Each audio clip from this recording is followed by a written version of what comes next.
a nomination comes to the National Park Service, we are bound by federal regulation in how we handle nominations. A nomination is date stamped in, and we have 45 days to act upon that nomination. By acting on the nomination, we have a number of things that we can do. We can list the property as submitted. The nomination has come in complete, it has no technical problems, it has a good substantive argument for why the property is important.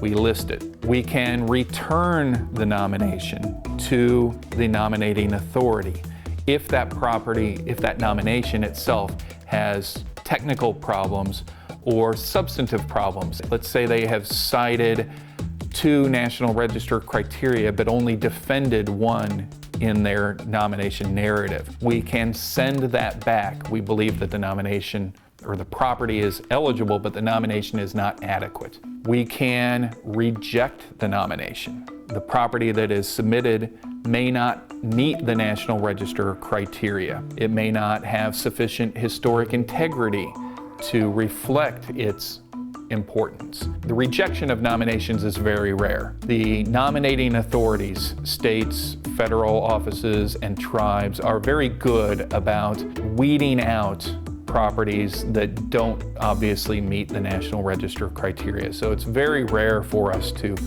outright reject a nomination. The final thing that we can do is determine a property eligible formally. So it is not listed, but the keeper of the National Register has said that the property meets the criteria for listing. This often happens when owners or majority of the owners of a property object to its listing. When a nomination is prepared and submitted to a state, all owners are notified of this action, and all owners are given an opportunity to comment, concur, or object to the listing. If a majority of the private property owners object to the listing of that property, the process continues. We still review the nomination, but we do not list the property. In the future, if new property owners or those objecting property owners lift their objection,